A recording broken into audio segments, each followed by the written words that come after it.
Welcome back to Data and Context. I'm Allie Barefoot with Cotality. Right now, U.S. homeowners are technically wealthier than they've ever been before, but there's a massive structural disconnect between owning that wealth on paper and actually being able to use it to survive economic shocks. Cotality data shows that U.S. borrowers are sitting on a staggering $11 trillion in tappable equity. That's a pretty incredible economic buffer. But here's the signal within the noise. 97% of that wealth is sitting completely idle. It's this massive dormant engine that's locked away at a time when living costs are high and consumer sentiment is lagging.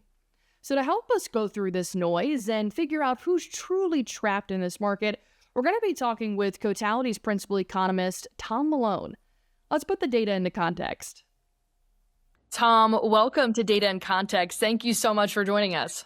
All right. Thanks for having me, Allie. Great to be here. Of course. Now let's go on ahead and start with the headline metric that we've seen. $11 trillion in tappable equity. Sounds like an enormous number, and with the average borrower holding about $300,000 in equity. So on paper, this makes homeownership the second largest asset class in the country, right behind publicly traded stocks. So if homeowners are this wealthy, why do so many feel financially squeezed? Well, because you don't pay for groceries with your house, right, Allie? You're dependent on cash flow to cover your grocery costs, your filling up your car with gas, etc., your monthly expenses. So a home doesn't generate the cash flow needed for that in the same way that, like, if you own a rental property would, if you own stocks, it would pay dividends, or just your income from a job does. So when inflation picks up, your expenses pick up as well. It eats into your paycheck, and it's not like you can pay for those extra costs with a 1/10,000th share of your house. And let's talk about the roadblocks keeping people from pulling that cash out, like you said. For homeowners who do have equity and want to access it, what are the mathematical and psychological hurdles that are stopping them from reaching that tappable equity? All right, so these are the people who have equity, need to access it, that aren't for some reason. The first barrier for these people is just a knowledge barrier. A lot of people don't actually realize these products exist. So they might just not actually try to access them in the first place or even look for it. They also, conceptually, it seems like getting another loan for your property in a lot of ways. Even so, that means that's a hard psychological barrier as well. But there's also an idea of just the amount of money when you're getting one of these products for a loan is comparable when you're getting the amount of money when you're getting one of these products is comparable to a loan, or a slightly smaller version of a second mortgage, basically, of a mortgage. So it's a hard psychological barrier to get by, even though a product like a home equity line of credit means that you don't actually need to access all this money at once. So if I get approved for a home equity line of credit of, say, $100,000, that doesn't mean I have a $100,000 loan. It means I have a line of credit for $100,000 that I can tap into and access if I need it. So some people might see this as getting a second loan and, again, try to instead just add some money to that credit card bill each month. But the reality of it is that it's quite different from that. Then there's also other methods of getting equity out of your home. Like this would be, one is cash out refis.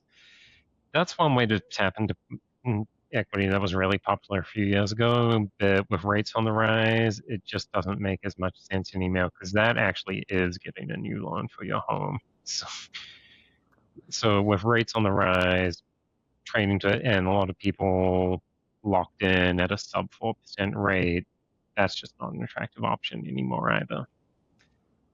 Right. So for a lot of people, it's almost like taking on another loan just to be able to tap into that money that they currently need right now. So that can definitely add a little bit more financial stress to their everyday life. And it sounds like there's a bit of homeowner hesitation when it comes to unlocking that equity. And you mentioned it there. The banking system itself seems to be acting as a rigid gatekeeper here in terms of how do I get that money out. So how is traditional lending leaving the modern workforce technically house rich but cash poor? So this is kind of the other side of the coin of the last question. These are the people who have it, need it, and want to access it that can't. They have all the barriers that we mentioned previously that people who have it but aren't accessing it do. But they have some additional ones. Firstly, they need to be able to get past the barrier of if they know about it, they want it, and they're seeking it. They've then got the barrier that they might not be able to substantially prove to a lender that they're going to have the ability to repay this. This might be someone who, recently lost their job, maybe a gig economy worker with an unstable income, or maybe even a recently retired person. They might lack the required documents for a loan. They might look poor along traditional metrics like a FICO score to get a manageable interest rate for the loan. So when push comes to shove, they're kind of left with two lousy options: either add more credit card debt or sell their home because they can't get approved. So and that's important that there's a real mismatch in this dynamic with adding credit card debt as well, since the most common way, the most common use people have for tapped equity is either renovations for their home or consolidating debt. So they might be using credit card debt to pay for temporary expenses when they lose a job, or they're in a gig economy and it's a down period, or something like that. Like they've just got a temporary reduction in cash flow. And they might not be able to get the home equity line of credit now, but then later on they'll have income again. They'll be able to get the home equity line of credit, and they'll, with a lower interest rate than the credit card debt, and they'll be able to pay off the credit card debt with that home equity line of credit. And so there's just kind of a timing mismatch in here of like, it makes us wonder why, if there's not some way you can't skip the middle step here and just go straight to the home equity line of credit. Right. I can see how a homeowner can feel caught in a cycle of getting money, using the money, unlocking it. And Cotality's data emphasizes that this isn't just an even blanket of cash across the country. There's a massive regional and generational divergence happening here with that tappable equity as well. Can you kind of expose where this wealth is concentrated and who is being left exposed? Mm-hmm. Well, yeah, Cotality's quarterly equity report shows that it's all in California. All the about a quarter of the equity and a quarter of the tappable equity in the entire country lies in California. But in terms of the equity that has actually been tapped into, they only account for about 12% on it. So it's really geographically concentrated in one place where it appears that the occupants don't need it, compared with, say, a lot of Midwestern states, like think Ohio, Illinois, Pennsylvania. These places all have 3 to 5% of the tapped equity, but only of the tapped equity, they only have about 2% of the tappable equity. So that over they're borrowing beyond what we would expect, basically. And so it's furthermore, and demographics and have a lot to do with this within the states. Like the tappable equity is concentrated amongst a lot of older people who have been in their homes a long time, have accrued a lot of capital gains, and have lower monthly expenses also because they've paid off their loans or they have low rates. So this means that there are people who are less in a position when they experience economic hardship, or they're less likely to be in a position to experience the economic hardship where they actually need to tap into their equity. Whereas, younger people, non-homeowners, newer homeowners also happen to be the most economically vulnerable, that they also happen to be the ones with the least tappable equity. And with residential mobility slowing down significantly, people can't just sell their homes to cash out like they used to, right? No, they can't, and there's two reasons for that. The first is lock-in with low mortgage rates, and the second is converging prices across the country. Hmm. So the lock-in effect, it's been pretty widely talked about, including on this series. The people, so the short version of it is people want to downsize. People might want to downsize and cash out some of that equity in the process, but because the current interest rates are so much higher than the interest rates they have on their home right now, downsizing to a smaller home might actually increase their monthly payments. So accessing, selling your home, downsizing, getting $100,000 of equity, $200,000 of equity, cashing out might not actually be worth it to them when they're thinking, oh, well, now I have to pay more per month as well.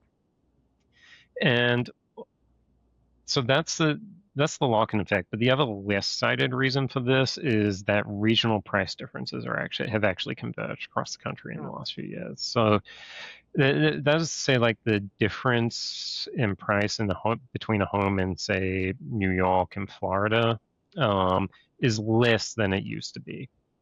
And so if you're looking to make the cash out move, like I'm going to sell my home in Connecticut and move down to Florida and grab $300,000 of equity in the process when I retire, that looks a bit less attractive than it used to, because the difference in price that you're paying is going to be less. So that $300,000, say, might be $200,000 now. Still good, but not as good as it was before. Right. Thom, this has all been very eye-opening data here. And looking ahead, as the job market softens and home prices stay high, something has to give. So what do financial institutions and fintech innovators need to do to safely unlock this multi-trillion-dollar sleeping giant? There's a few different ways. The first is modernizing access to home equity. So expand the currently existing products like HELOCs, home equity investments, and shared equity in ways that the friction for applying them and the intimidation factor can be reduced. That could include like faster underwriting, automated valuations, digitized closings. There's also rewriting the underlying models beneath these things, such as, like, FICO scores are old and possibly quite out of date, but still used heavily in approving cash flow models like this. So modernizing those is certainly one possibility. Then there's other possibilities, connecting the mismatch that we mentioned before. So, like, there's a lot of seniors and long tenure owners, mostly in California, who have trillions in tappable and idle equity that is sitting in their homes underutilized, and potentially maybe there's a way that they could invest in a way that equity gets redistributed in some way. But we're talking more pie in the sky kind of stuff with that. Yeah, I'm definitely looking forward to seeing how this tappable equity will be unlocked, hopefully to help homeowners that need it most be able to pay off what they need to. But thank you so much, Thom. This is definitely something that I'll be keeping an eye on, and hopefully we'll get to have another conversation about this later on in the year. But thank you for joining us. Of course. Thanks for having me. Thank you again to Thom Malone for joining us here on Data and Context, and thank you so much for listening. If you haven't already, subscribe to Cotality's YouTube channel, and if you want to find out more information, as always, head on over to cotality.com.